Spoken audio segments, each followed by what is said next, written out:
Hey everyone, it's Jason and welcome back to Black Rose Wars Inferno. This is video part 2. If for some reason you didn't check out part 1, we went over the components and the base rules of how everything plays. Just as a quick recap of some things, this is the original version, not the revised edition. So I don't have that one because it's not out as of this video. But it can still be mixed in with Black Rose, Rebirth, or any of the duels games if you have them. Just so the cards are going to look a little bit different here and there. So yeah, and then revised editions, obviously, to fix that to make them fit more in line with the newer content. The other thing we kind of looked at as we read through how Lucifer plays. So Lucifer's big thing is he's essentially a extra mage in the board that you are fighting against, but he kind of also serves as a giant boss. The game is, I would say, more aimed at being cooperative, of you trying to defeat Lucifero versus just trying to defeat each other mage. Obviously, you can still attack each other, cast spells, traps. Of course, you play traps, other players might walk into them anyhow.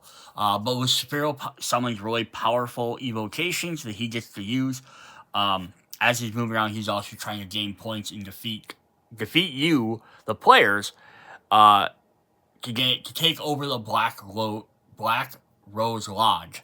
So yeah, you're kind of trying to work together to defeat him. So I think what I want, and then there's also some extra mode in here that you can play as Summoner Wars, which we'll look at towards the end of the video. I want to go through first is look at Lucifero's actual deck and gameplay, and then we'll kind of hop into all his different other stuff, his evocations and all that stuff in the rooms after that. So I'm going to move the box out of the way. I got stuck on my block here.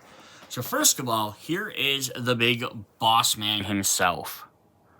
So he is quite huge. I don't have one of the actual regular mages out, but here's one of the Arpari, who are about the same size, and you see definitely how big he is. Maybe, rather than a he. So we're kind of zooming on him. So look at this. So we got all these charms on his wings. 4 arms. He's got a great holy sword. I love that he's off the ground. He's got all these snaky tentacles coming out of him. Which are really cool. Really detailed as well. There's the back side. He's got his feather wings and his bat wings.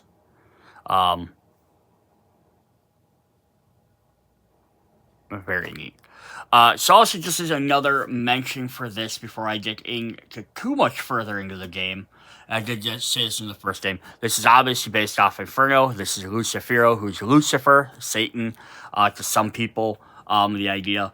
In the rooms and the cards, we're going to be talking about demons. The Inferno has to do with the Rings of Hell, Dante's Inferno.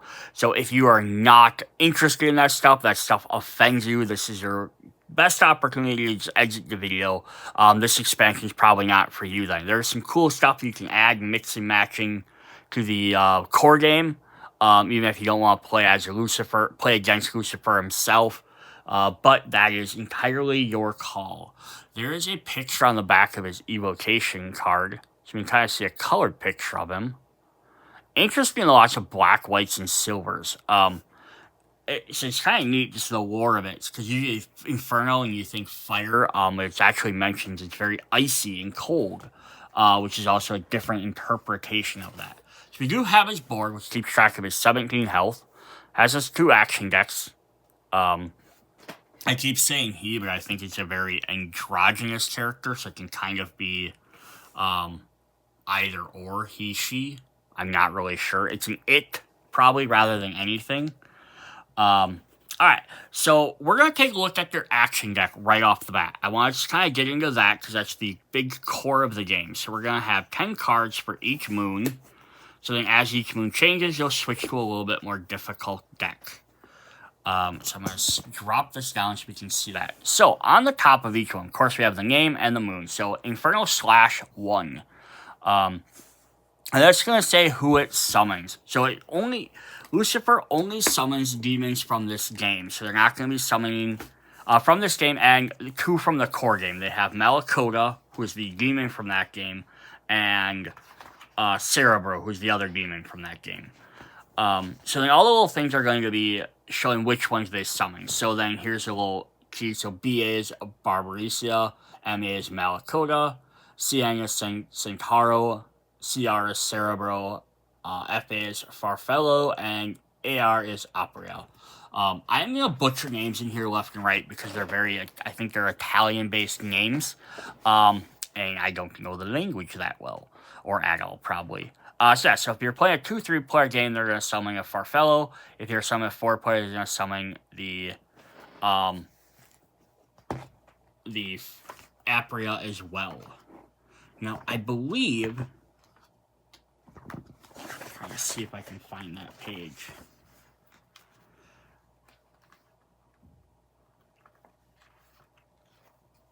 Yeah, it says, so here we have the number and type of the evocation is immediately summoned by Lucifer based on the number of players. This condition cannot be completed or satisfied. The special falling angel power will be activated for each missing evocation.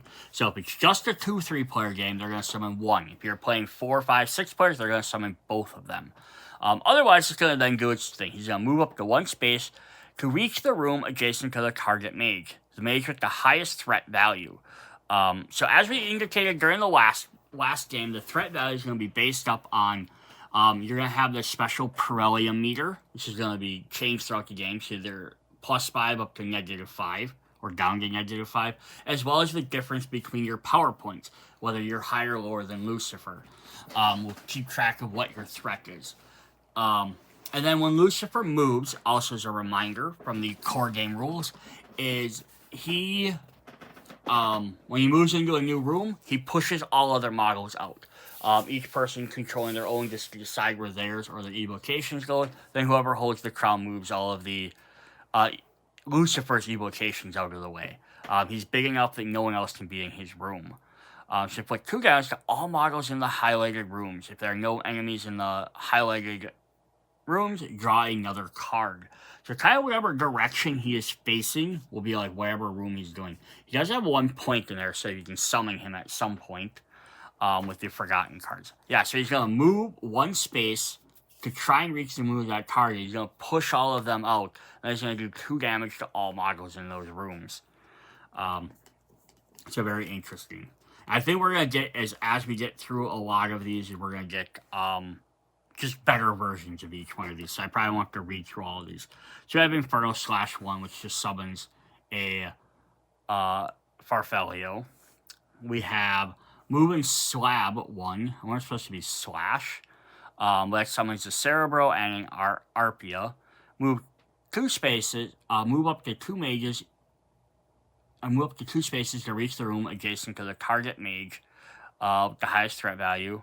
Inflict 2 damage to all models in the highlighted room. So he's going to try and move next to you and then attack 2 spaces forward and doesn't hit anyone in those rooms. So he's going to do a lot of damage.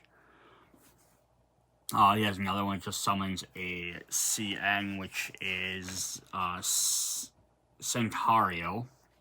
I'm going to stop reading all of them. Just so you can guys see what they do. But that's going to, again, move 2 and hit straight line. We have Order 1. Says move Lucifer to the Yellow Bolgia del Simon Ashi room. The demon with the highest aggressive value acts. If there are more than 1 with the same aggressive value, all of them act. There are no Black Rose demons in play. Draw an event from the current moon deck. So what is a aggressive number? So we kind of want to look at that. I'm going to zoom out here for a sec. So on a, actually I'll just grab one of their cards here too, and we can look at that. Just as a quick thing. So here we have Arpia. She has 3 numbers.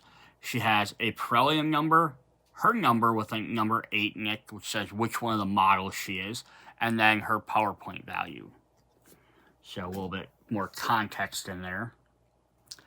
So A is the aggressive unit. When it's time to activate the Aspario, activate evocations. Each one will only be activated with at least 1 mage with a threat value equal to or higher than the aggressiveness level. So for Malakota, it has to be at least 3. So yeah, if your threat is at least 3 or higher, he will go after you. Like we just saw that one Perilium, she has to be minus, or Apria, she has to be -5. Because she's not going to attack unless you're way behind. But there's other things you got. And then B is the identification code. Each demon summoned by Luspirio has an identification code formed by a colored icon containing 2 letters of the demon's name and a progressive number. When the Luspirio summons certain demons, he summons a type of demon specified with the lowest number among those available. When the model is summoned, it's placed on the game board. Corresponding demon will be summoned in there. And then the power points, each time he's defeated or moved by a mage, they summon them. So, we will have, for example, for in red, we will have, so red will be for Cerebro, who only has 3 models, so we'll have 3 tokens, so you can summon 1, 2, or 3. I'm guessing the other ones are just in case you need them for any other reason, so they did add them. So then if we get something like, in purple here, we have for the Arpia, which we have 8 of, so we have 1 through 8. So it's going to tell us which of them we're going to summon. So you're always going to summon 1, then 2, then 3. This 1 keeps track of which one is which, so if you're targeting one, because unlike regular time, you as a mage summon them, you put them in spot 1, 2, and 3. This keeps track of them. So it will be interesting to see how they adjust that for revised edition to fit with the Rebirth rules. Yeah, so the highest aggressive value acts. And if there's more than one with the same one, they'll all act at the same time. There could be 3 of them that all have, like, the number 3 on them, for example.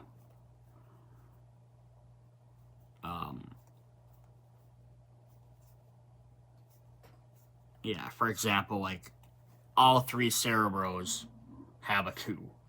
And then so do the Centauros. So, like, if it's a 2, so they might you might have multiple of those that all attack at the same time. If there are none in play for some reason, you draw a new moon event. It's very interesting. Then we have Awake, Arise, or Be Forever Fallen. So move Luspirio to Bolgia del Lottery. All mages choose to discard a ready spell or from their hand. For each spell they discard, they earn 1 point. So that's kind of not too bad. Might let you catch up a bit. Might actually be beneficial if you want to try and get ahead in the threat level too. Boiling Mud. Move Luspirio to Sericcio del Golosi. He places 3 instability in that room. The Command. Move him to Sericcio Delegati Ira Condi. All Lucifer demons in rooms adjacent to him must act immediately, disregarding their aggressive value. If no demon can act, placing an event from the current moon in the current moon phase deck. Emperor of Pain, move him to Granore del Suicidi. Inflict 2 damage to all mages in play. And the last one for the first moon is Infernal Firewave. Move him to a gray room. It's the black room. It's supposed to be the black rose room, the Kentaro. Inflict 2 damage to all enemy models in the highlighted rooms. Hit all mages, lose a physical action. So he moves to the back to the center and hits everybody. Alright, then for the half moons that we have, we're going to get Inferno /2, which moves him up to 2 spaces and he does 3 damage instead. If there are no enemies in the highlighted rooms, he draws another action card. Same one for that one, just some different summons. We have Move and Slab 2. Move up to 2 damage to reach, inflict 2 damage to all models in the highlighted rooms, and then places 2 instability in the rooms he has moved to. Same one with some different summons.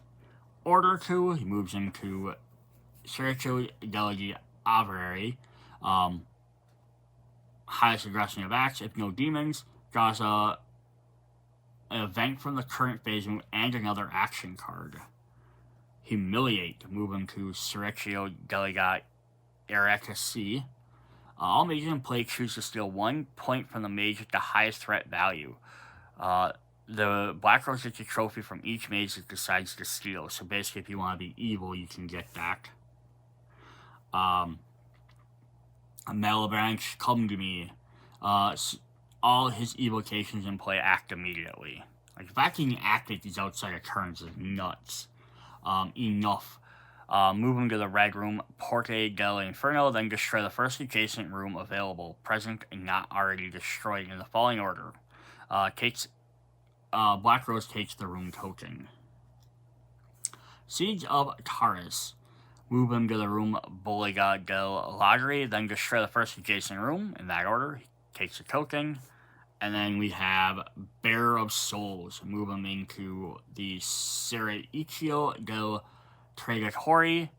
Each mage release 1 damage from the Black Rose, gives a trophy to the Black Rose. If nobody has damage, draw another action token. Awesome. And then for his third one, I did use in reverse order. My bad. No, I didn't. I just grabbed the wrong pile. Here we go. Then we have the full moon. I thought I accidentally did those on. So I have Inferno /3. So move up to 2 rooms, does 3 damage, and puts 1 damage to all other models, and then all his demons act. Same thing with some different summons. We have move and slab 3, move up to 2 spaces, 3 damage to all models, strength run, plus 2 instability where he moved. Same one with some more summons. Order 3, move Lucifer to the Inferno room. Deal with the highest aggression of acts. There are no demons. Draw an event card and draw another action card. Better to reign in hell than to serve in heaven. Move Lucifer to Porte del Inferno. Draw 1 event from the current moon deck. There are no active events on the board. Draw 2 events instead of 1. Draw another Lucifero action. Sephirum's Wrath. Move him to the black room, inflict 4 damage to all models in the highlighted rooms. Oh dang, that's half the board. The mage with the crown decides the orientation of the attack. Oh, criminy. So it's half the board, but he just to decide, is he this way, is he this way, is he this way, is he this way. So basically, if you're playing a cooperative game, be like, hey, guys, I can hit I got like 4 of his demons, but I'm gonna have to take out you and you to do it. Or you'd be like, hey, you know what? All his demons are over there. I'm gonna take out one of them. I'm gonna take out all my opponents. Or are you willing to sacrifice yourself to take out demons? That's crazy because it's all models. That's pretty fun. What dark is within me? Illuminate. The mage with the least points moves Lucifer up to 2 into a room that is not destroyed, then he destroys that room. Black Rose takes the token. Frostwave, move Lucifer to Selva Asteria, inflict 2 damage to all mages, then lose 1 physical action token. I think by lose, I just means I have to flip it over. I don't think they actually lose it for the game. And then the last one is a Master of Deception. Move up to 2 spaces to reach the room adjacent to the target mage. The mage with the highest value. Then draw 1 action card from the first move, then draw 1 from the second move. Just to use some of his old stuff. That's pretty crazy. Cool. Alright, then we're going to look at his events that are going to trigger. So we're going to start with the Crescent Moon, but they're all going to have this fire border on them instead. So he has the twins. Each time a mage activates a room, all Cerebros, even those normally under mage control, act immediately under his control. The Threat of Malakota. All mages' parallels count as 2 higher until this card is discarded. Satan's Breath. All red, green, and yellow rooms become activated. Then all these evocations are active in these rooms. Even though it's normally going to act immediately under his control. It takes control, guys. The Words of Shame. Lucifer gains 1 point for each Farfallio in play. Satan's Yell. All gray, purple, and blue rooms become activated. Then all these evocations of these activated rooms activate under Lucifer's control. And then he has no rest for the wicked. Move him to the black room. Start the first player. Each mage moves a room of their choice adjacent to Lucifero. Oh, dang, because then you can use lots of attacks. And these will keep getting reshuffled until you get past that, until you get to the next room, which is, of course, the Crescent Moon. Sorry, not Crescent Moon, Half Moon. Learn how to read. Hell ain't a bad place. Convert 1 Farfalla to a Malakota at full health, and players with the crown choose which Farfalla will be converted. Dang. And Barbicia, do thou guide the Len, or maybe it's the Ken. I'll heal all demons in play by 1. You choose which damage to remove. So again, this could be like, do you remove one of yours, do you remove one of the opponents, or your other fellow mages. Nessio's Vengeance, all mage suffers 1 damage from Luciferio. Chains of Hell, all yellow, purple, and blue rooms become activated, inflict 1 damage to all mages in those rooms. Hell's Bells, each mage can summon a Farfelo, start at the player with the crown. And raise Luciferio's awareness. Until there's at least 1 Arpia in play, the threat value of all players with the crown is increased by 2. And then for the gold ones, we have the Sorrow. All demons in play can suffer a maximum of 2 damage from a spell. The Temptation. Starting with the mage with the crown, everyone takes a random forgotten spell. Remove all the remaining forgotten spells from the game, then destroy the black room. The black rose takes a token. The male branch comes. If Barbaricia is in play, Luciferio draws 2 action cards instead of 1. Non-played summon her. I will raise my throne above the stars of God. All rooms are activated. Flip the activation tokens that have not already been flipped. Contrapasio. Draw 1 event from the second moon deck and another from the first moon deck. And El Chino, when a mage is defeated, they come back into play in the room of their choice adjacent to Luciferio. So some of these aren't even actually like super terrible, but that's how the events are. They're not just punish, which I think is a good idea. Alright, then we're going to take a look at the quest decks. So we just see what kind of quests we're dealing with. Excuse me. Alright, so for Crescent Moon, we're going to have some doors here. So Lost in the Forest, activate the green room. I'm not going to keep reading the names off on all of them. Instead of the normal room effect, your prelim goes down by 5. For Play the Game, which is a blue room, instead of the normal room effect, gain +3 to the prelim of the player to your right and +1 to all others. Invocation to Heavens for yellow room, which is Limbo. Instead of normal room effect, move your mage to any room. Outburst for the red room. Instead of the normal effect, assign +5 to the prelim of a mage in the line of sight. Megara's Help, is a gray room. Instead of the normal room effect, with the next 3 Luciferio action cards and reorder them as you wish. Seduce for a purple room. Instead of the normal effect room, a demon under the control of Lucifer immediately acts under your control. Luciferio's Scrolls for Tentaro, the black room.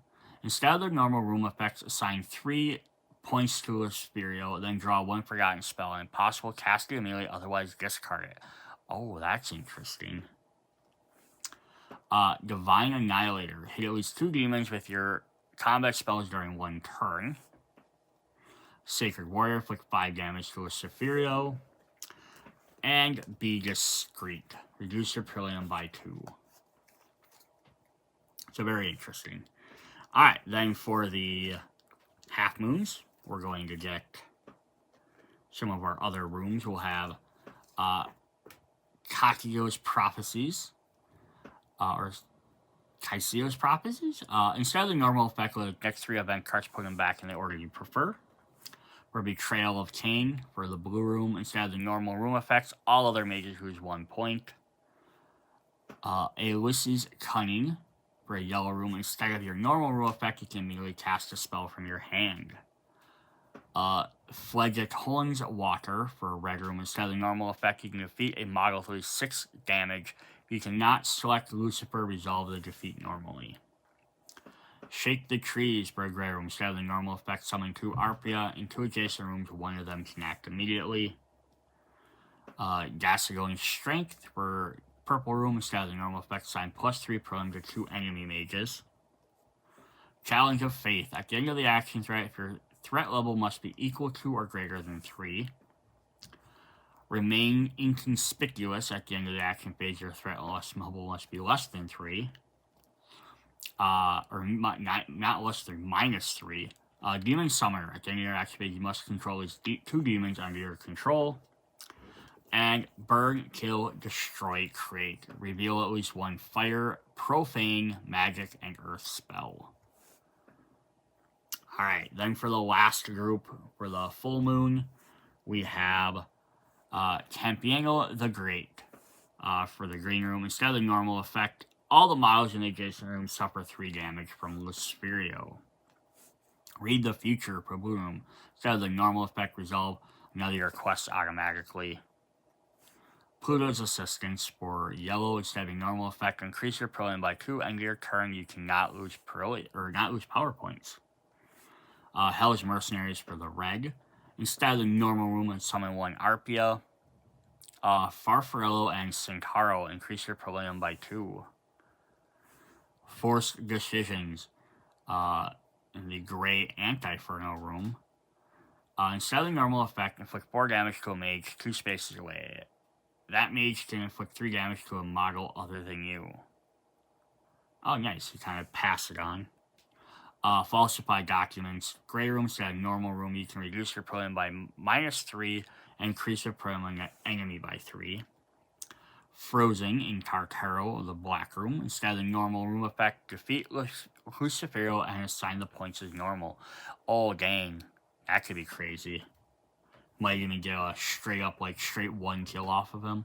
Lord of Demons. At the end of the action phase, if you need to have at least 3 demons as your evocations.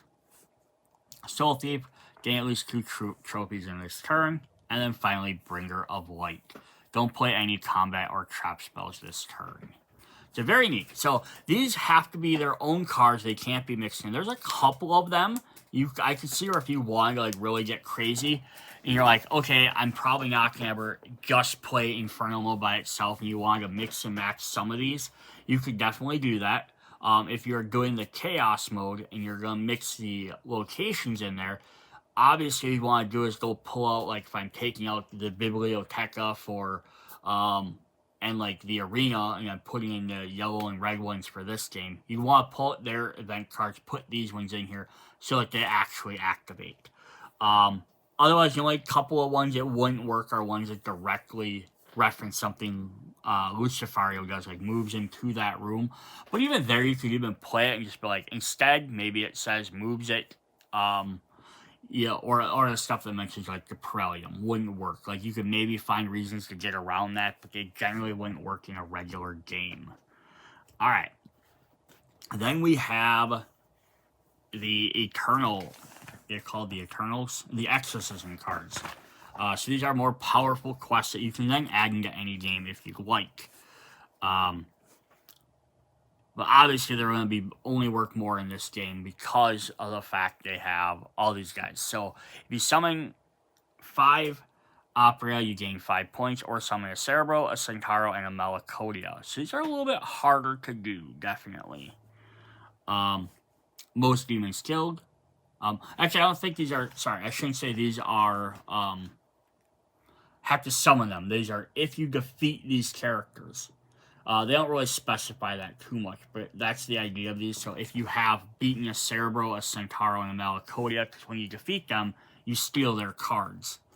So yeah, this is why. So yeah, kill the most demons, definitely the 7, or if you kill those specific 3. 2 Cerebro or 4 Opera and 2 Farfarellos. If you defeat Barbarisica or one of each of those guys. 3 of him, 3 of those. I'm not going to keep reading all the names off over and over. 1 or 6 demons. And you could potentially do both of these. 2 Malicodias, 8 demons. Centauros, the other guys. Arpias, enemy trophies if you have 1, 2, or 3 plus. Farfarellos or more enemy trophies. 2 Centauros or 8 demons. 2 Cerebros or 6 demons. And 2 Malicodias and 6 demons. Now, what's also neat about this is because the ones that are...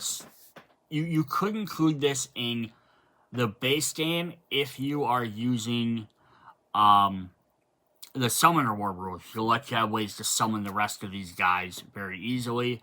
But you'd almost have to include all the tiles to make sure everything's summoned.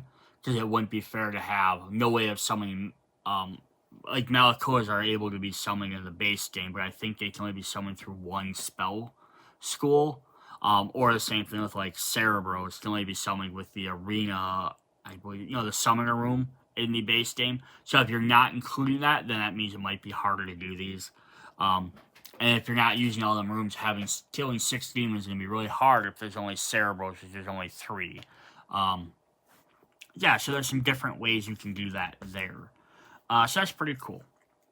Alright, then we have our actual evocations and our miniatures we want to look at. And our rooms. So let's go ahead and hop into the evocations first. Alright, so we've already seen Lucifero. Let's look at his Forgotten spell, which cannot be used in this game, because obviously you're playing against him, but you can use it in any other core game. You can add him in. So it's a Falling Angel. You can summon Lucifero. He can act immediately. And then if we flip this over to this side, he has Summon 3 Demon evocations in different rooms. They may act immediately. You cannot summon Lucifer or Barbarisia. So you have some different options there. So this is another way you can, if you're potentially playing this, you can summon more demons. Then his actual card is, so he has a couple of new things on here. So one, he has some fading tokens. These were introduced during the stretch goal, the SATOR box. I don't think they actually mention it in here at all. Oh yeah, they do. So here we go. Fading evocations. Lucifer evocation contains 2 icon boxes. Card comes to play. Black Rose damage and spell tokens are placed on each one of these tokens or icons. During the cliff phase, one of these tokens is removed. When the last card is removed, he leaves the game. So basically, it's a way to keep these guys so they can't get super overpowered. And then they disappear.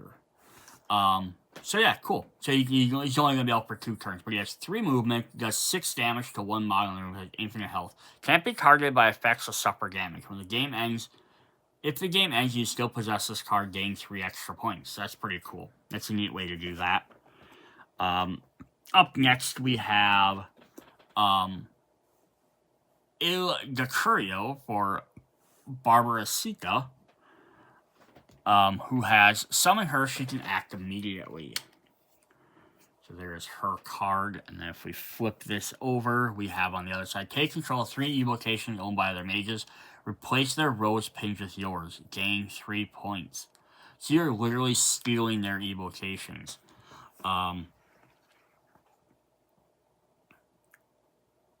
By controlling them, if you exceed the limit of 3, you can decide to remove some or all your current evocations, or some or all of the newly controlled ones. So, bare minimum, you might just be able to get rid of 3 of your opponent's guys, no matter what. But you can also switch it to something else that maybe you like. Maybe your deck can't summon that guy, but now you get to control them. So, here is her miniature. Let's take a quick look at her. We haven't looked at her yet. She's a very scantily clad demon who has some snakes all over, snakes piling out of her back. Again, to like a massive writhing pile on the floor.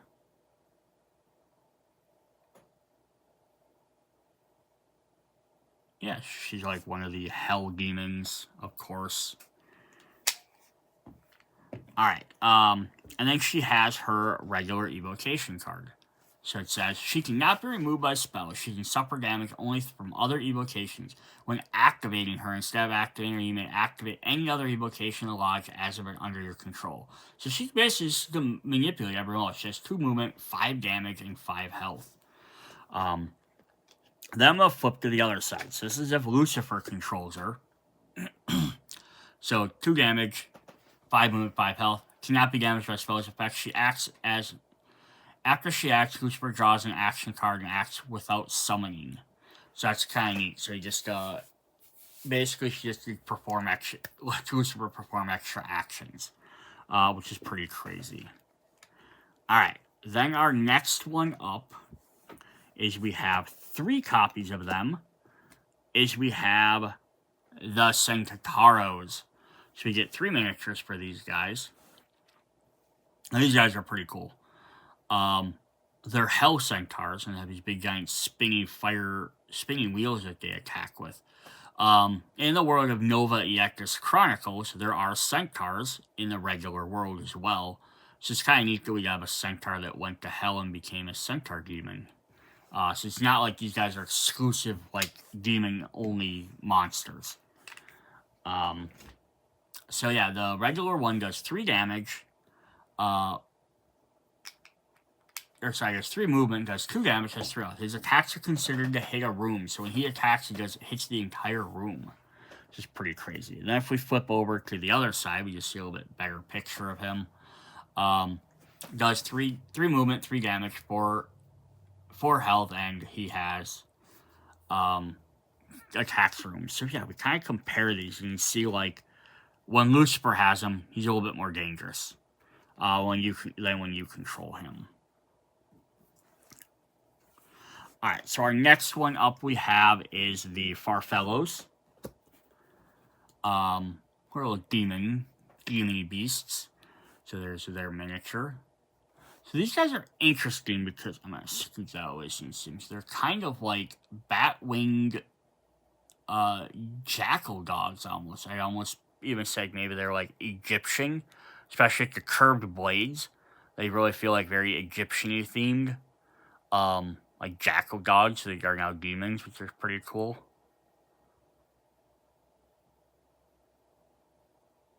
So yeah, we get fighting, and we get 5 of them. 1, 2, 3, 4, 5. Yeah, we have 5 of those, so 5 miniatures. Just scoot that back up. So they have 3 movement, 1 attack, and 3 health. So like more of a standard one, but each time they attack, convert 1 instability in its room.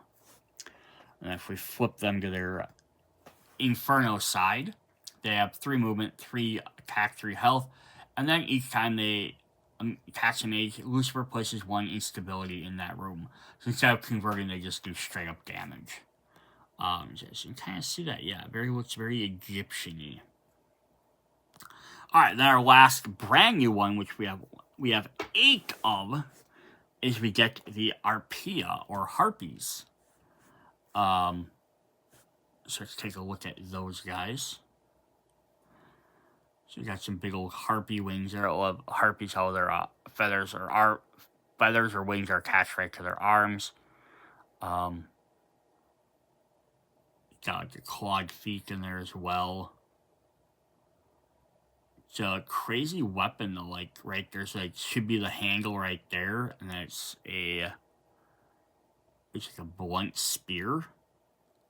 Or she can probably smack with that handle. I'm not really sure how she's attacking with that. But yeah, very interesting. So we have 8 of those. So we have 3 movement, 1 attack, and 3 health. And Arpia's attack inflicts 1 additional damage for each other evocation in a room. So these guys really just want to kind of bunch up together. And generally, according to the rules, whenever you summon by yourself, that's fine. But if you're summoning with Lucifer, he wants to spread them out. So how much different is theirs? So they go up to 3 movement, 2 damage, 3 health, and then they have its attack inflicts an additional 1 damage for each other Arpia in a room. So interesting also note on here though is their attack aggression level on here happens to be low. So it's set. So if I just kind of want to go back through and look at some of these guys quick since we just looked at hers. So hers are all -5 of a threat level. So what that means is your Perelium can drop below 5, and then Lucifer needs to be far ahead of you in points to be able for them to do damage. So then like these guys are -3s. So they're not going to attack as often. Centaurs do a little bit more. They're a little bit more brave. If he's 2 points, if you have threat, and then Bar is at 5. So yeah, that's just interesting. We have the other 2 guys to look at as well. But yeah, it's sort of interesting how that works. So I jump back into there.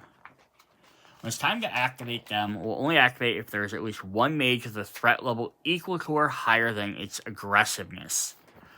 So as long as it's the higher level it is means they're not going to attack. So Apria being at -5, there's almost like you'd have to be like winning by a landslide or losing by a landslide for them not to attack you.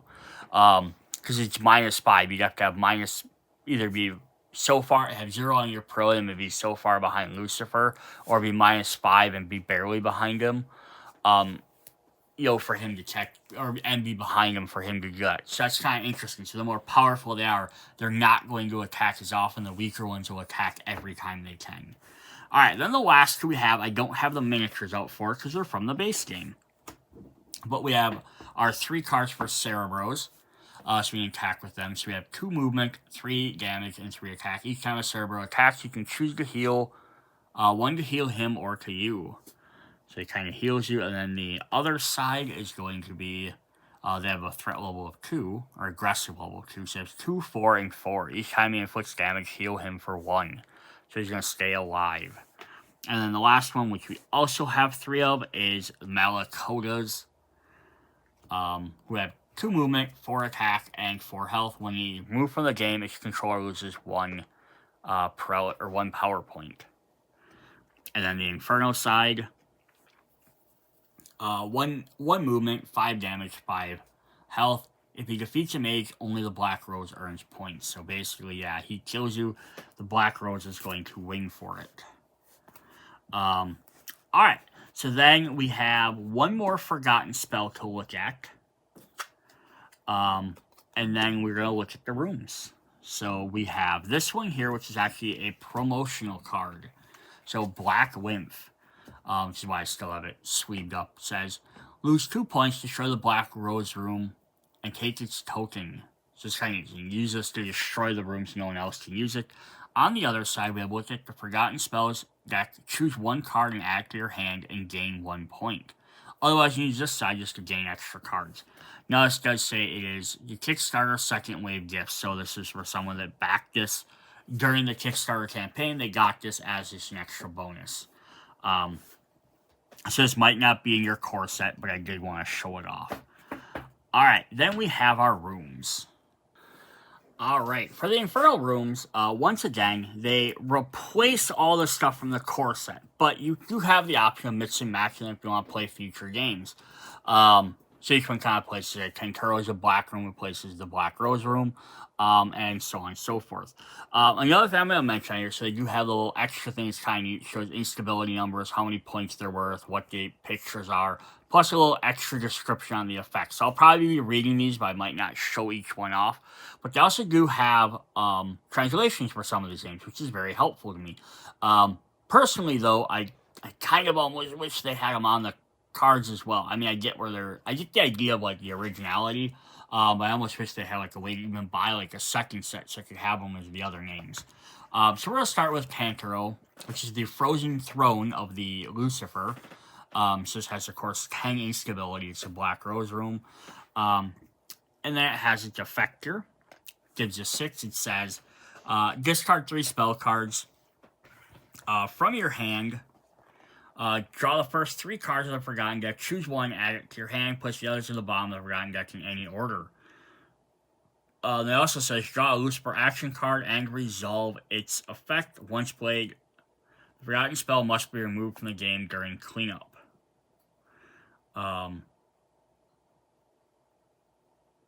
Just remind you, Forgotten spells get destroyed. So it's kind of, you draw 3 cards from the Black Rose room, you get pick 1, and then you have to draw a Lucifero action card. So if you're playing a regular mode, obviously you just ignore that thing unless you wanted to include those in there somehow and have that be an extra crazy effect if you want to include this instead. And then we'll flip that over with the destroyed side, which is really neat. Like the top of the throne broke down. There's some blood on there, which is really cool. Alright, then we're going to look at the blue rooms next. So I'm not going to go on. So there is also these cards as well, which explain what they do. I'm not going to go through them. So we have Bulgaria del Bartararti, or the Dealer's Bulgia, or Bulgia's like trench or hole. I'll make sure I grab the right one here. So you guys only have 6 instability. So this is a giant, like, tar pit, it looks like. And that's kind of cool. Like, the flames died down and the big pot got broken. So this is going to do summon 1 Farfelia under your control. You can suffer 1 damage by Luciferio or the Black Rose to make the demon act immediately. When he attacks, it says 3 movement, 1 attack, and 3 HP. When he attacks, moreover, convert 1 instability token in this room. So that should just have matched up with their thing. I think they just added it in there. But that's kind of anything. You just summon, but then you also take 1 damage to let them move and act immediately. Although, again, it's not quite clear on here that it's the Farfella doing it, but that's what it's supposed to be. So, again, sometimes the thing is, they're a little confusing on there to try and figure out what's what. Alright, up next we'll drop that one over there. We have Sergio de Traditores. So you guys are all frozen in spiny ice, which is crazy. Again, like, you think of hell, it's always fire. So I do like the fact we have ice in here as a neat extra mechanic. And then when it gets destroyed, all those guys end up turning into skeletons. Which I like. Alright, so this one's gonna be like, choose a target mage within a range of 1, and they lose 1 per power point. You gain 1 point, suffer 1 damage, and then suffer a point of damage. So this is the traitor circle. So you're a traitor, and basically you're hurting somebody else to gain a point, and they lose a point, but you have to take a point of damage. And that's kind of the whole idea of this mechanic, is right, again, we're supposed to be fighting against Lucifer kind of as a team, but some of the circles of hell in here are going to, and some of the event cards and quest cards are going to make you betray each other, you know, so it's kind of like, do you go for that reward and betray everyone else, or do you just keep focusing on that? It's a very interesting dilemma. Then we have Bulgaria de Magahi, or Mage's Bulgaria. So it's these guys are pushing something with their heads turned backwards. When just destroyed, all the blood is gone away, and it looks like the one guy collapsed, crushed. So this one's going to be, copy the effect of another room other than Kataro. Be aware this effect does not resolve the quest of the copy effect. Activate your room is always this room. And the Black Rose gains 1 PP. If you use this room with the core game set, you cannot copy the effect of the Throne Room or the Black Rose room. So you can't copy the... And that's the same thing with, like, the Mirrors room. This is basically what this is giving you, is a duplicate spell somewhere else. But that's kind of fun, right? Just to be able to have those as options. Alright, up next we're going to look at our yellow rooms.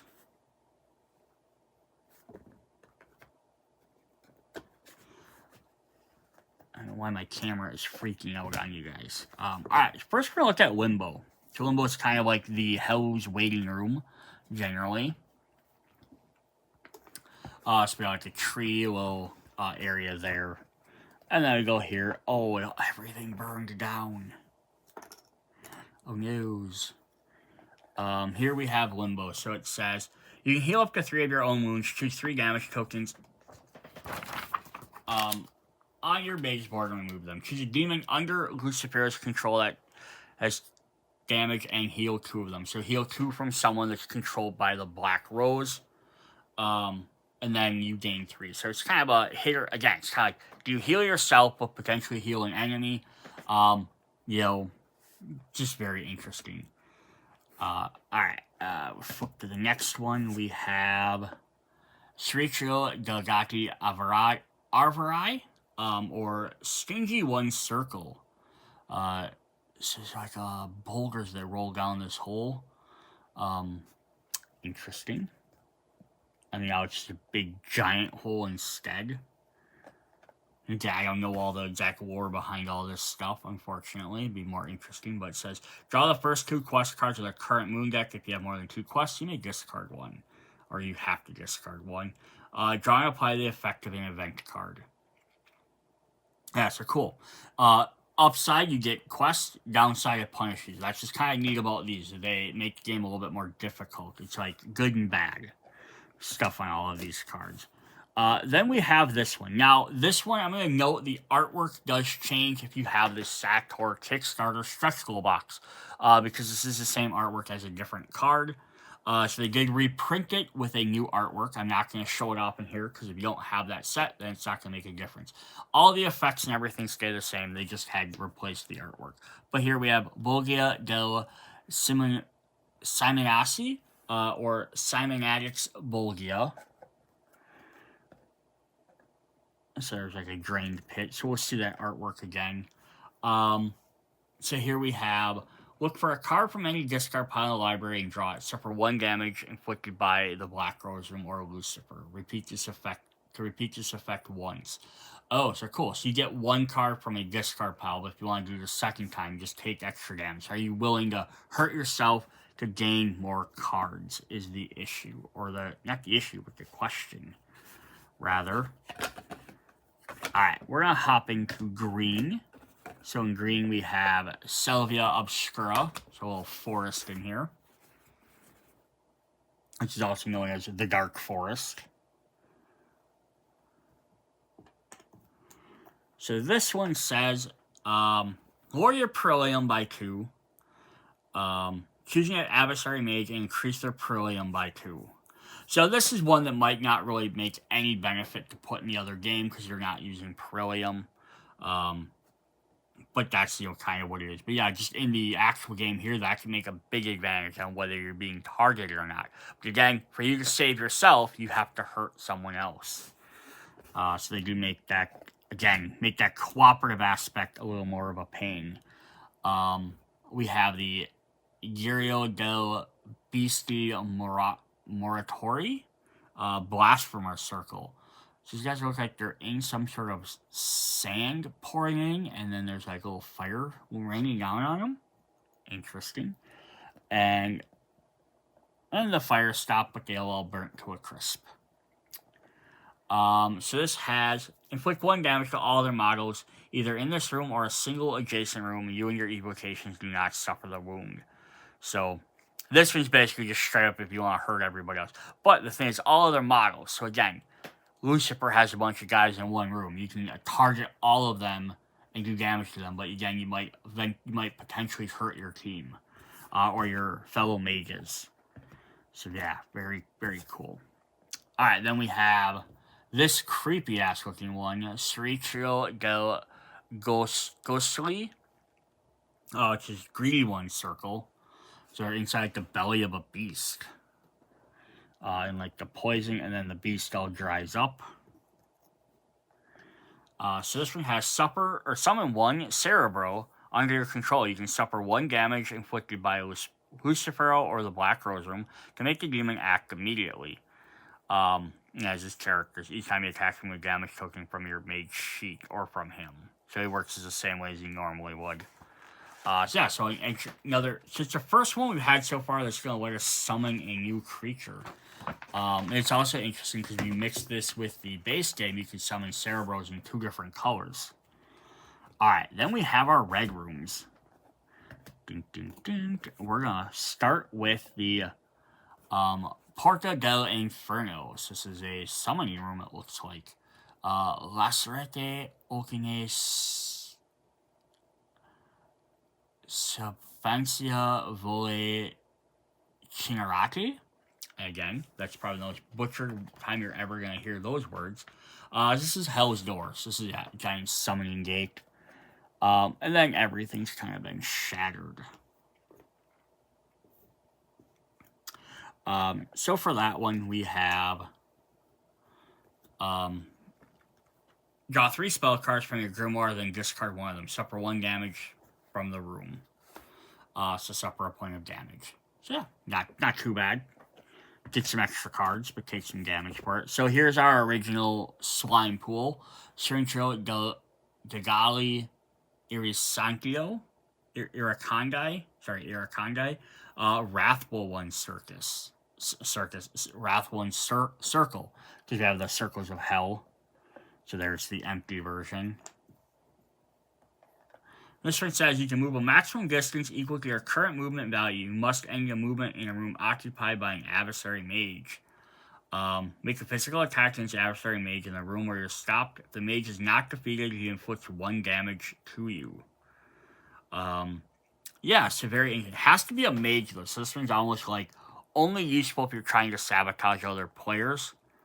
Now the question here would be is what if you want to target Lucifer, because he's not actually, he is a mage, you can target him, but since you have to occupy it in a room adjacent to him. So I wonder, I would almost house rule that to be like you could move next to him and punch him, and then you could at least think he could damage you back.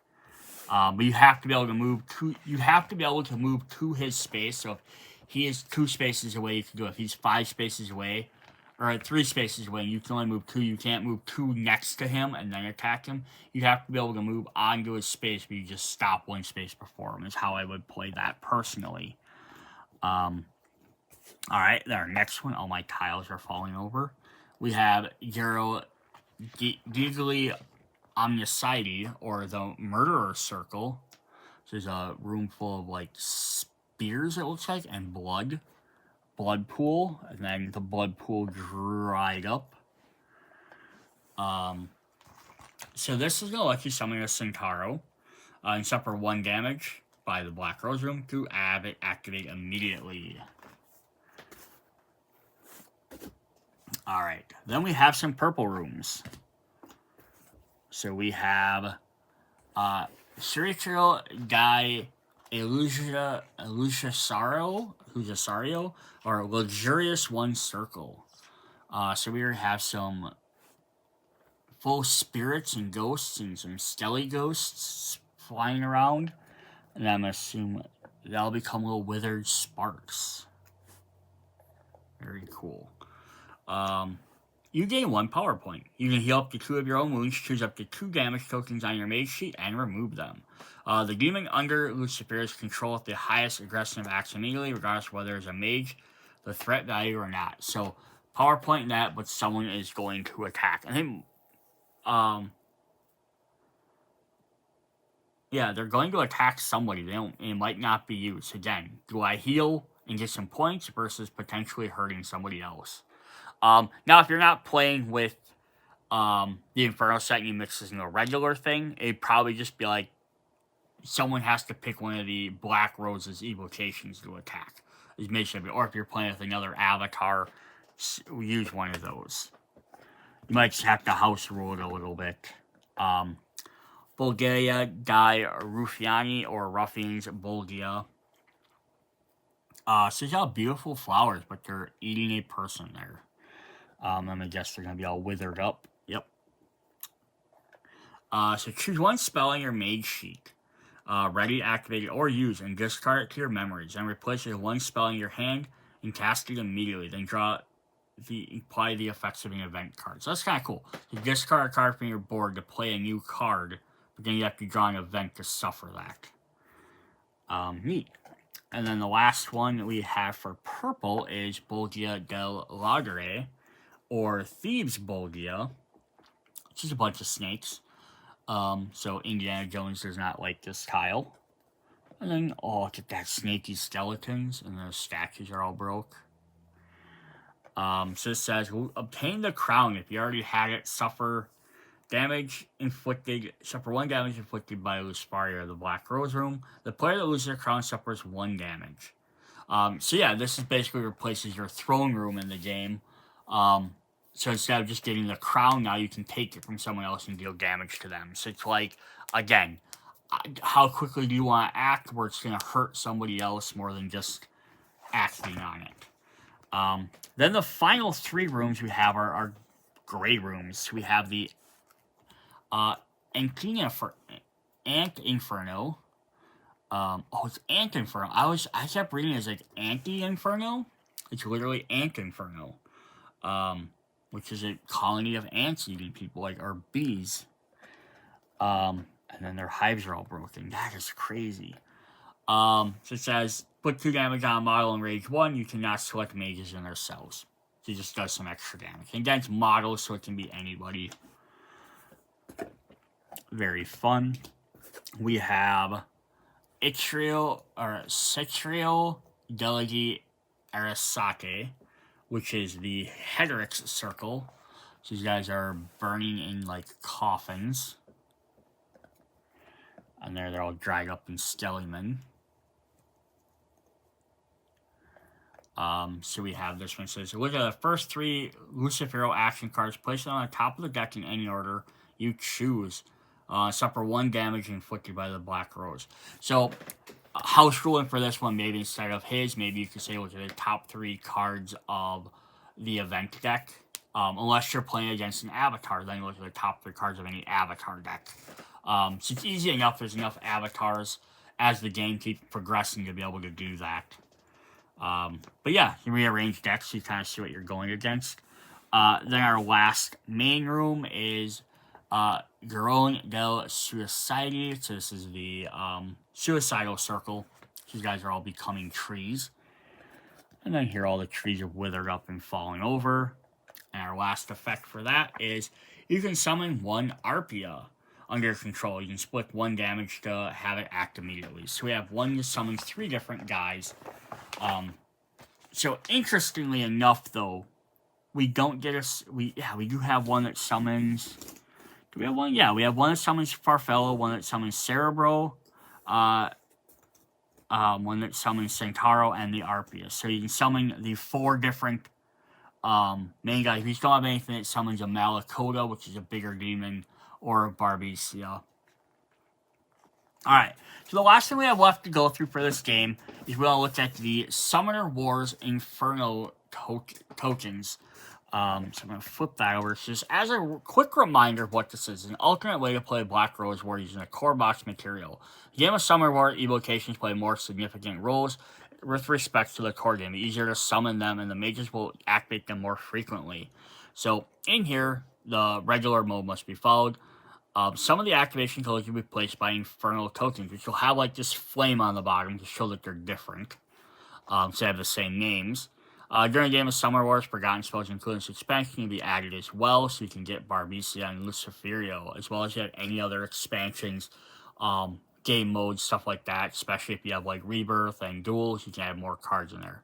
The expansion demon models on the evocation cards should be kept close at hand to the rest of the materials. So when you are summoning them, though, you're summoning them with their regular side, not the Inferno side.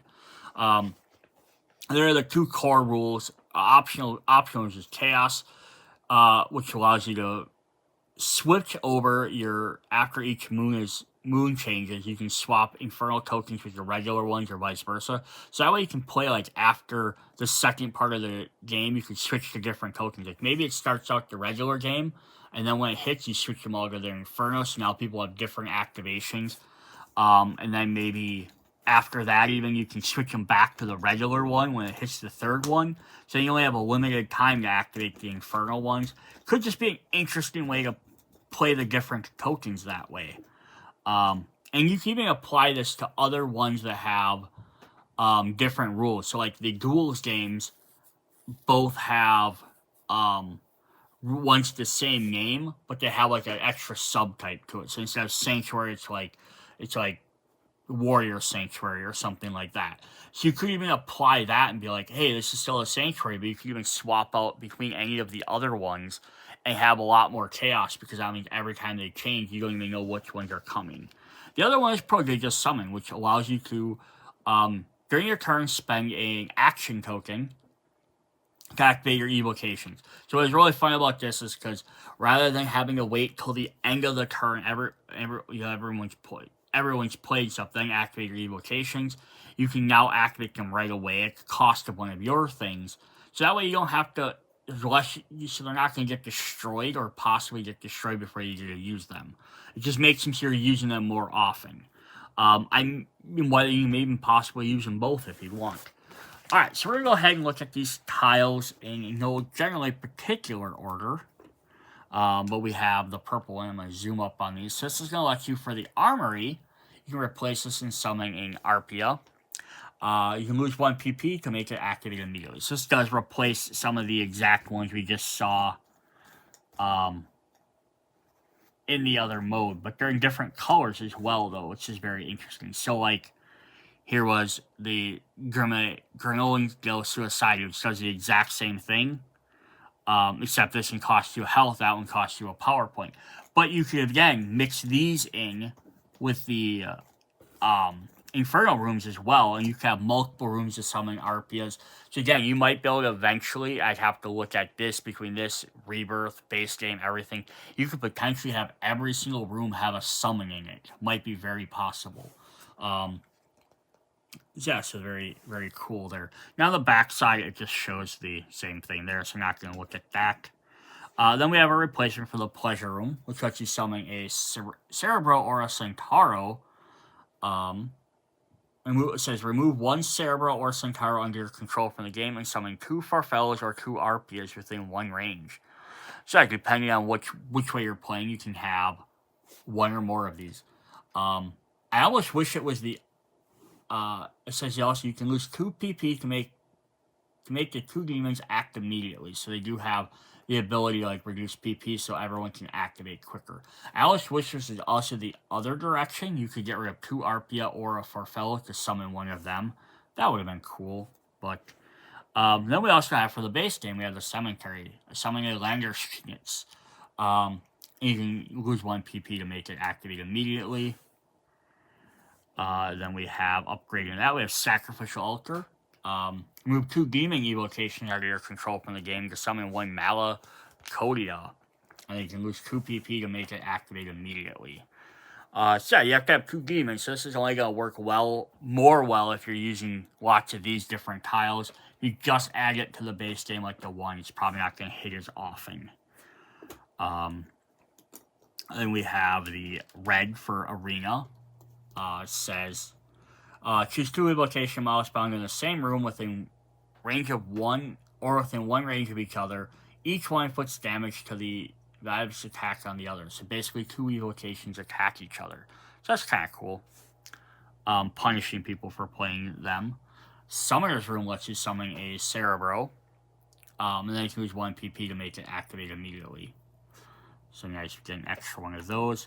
For yellow, we only get 1 yellow. It's the only one that gets only 1 color. Is we get a Sanctuary, which says activate target evocation as they're under your control. So you can activate any one you want. Alright, then we have for green, we get the Garden. Immediately place 1 instability token in each room where a demon, evocation, or an undead under your control is present. So there's the only downside of this. It just says for 1 evocation, place an instability. So if there's any of them, but the fact is, the only thing I don't like, and I hope they get fixed and revised a lot better, is it's hard to figure out, this only does for demon or evocation, or these ones where you can spend extra points to do it. Now, again, if all of them so far if they only cost 1 PP to make them activate, you can just be like, that's just, from now on you're playing this rule, all of them do it, but not all do. So again, some of these are like, they just need some better clarification on there. Which, although they don't have, if they had cards like this, then at least you could quickly look at that, but they don't have one for the Summoner one, so that would have at least bare minimum been the nice thing to do. We have Treasure Room, which is in a Centauro. For -1, you can activate it right away. For the blue rooms, we have Oracle Room. It says Evocations. Remove 4 damage from the evocation under your control. Remove them in any combination. And then finally, we have the Abyss, which lets you summon a Farfellow, and you can remove a power point to have them activate. So yeah, this is just a way to let you bring in the demons from this game into the core game. You can kind of pick which ones you want to choose and which ones you don't want to use. Again, you can use that Chaos Room to maybe be like, hey, these guys get summoned by the second phase and then they stay around, or they only get summoned in the last phase, or maybe they're in the first phase but then they get replaced, like they fade away pretty quick. That's what we have for that. So hope you guys enjoyed this video. A little bit long for this one because of all the content in it, but yeah, having additional rooms is fun, having the extra summonable things is fun. Bunch of new evocations, if nothing else, is always really cool. Plus, I have like a cooperative boss mode. Again, how cooperative you want to be with it is really up to you. Because again, you could just compete and just try and beat the crap out of each other, but to win the game, you need to get rid of Lucifer. Or you want to beat him to win the game. So, yeah, it's a very interesting game to play as. So it'll also be fun to see what they change or how they adapt stuff in the revised. And again, when that eventually comes out and I get that copy of that, I'll probably do a comparison video, but I don't have any more information on it right now. Campaign hasn't launched yet. Alright, see you guys later. Bye.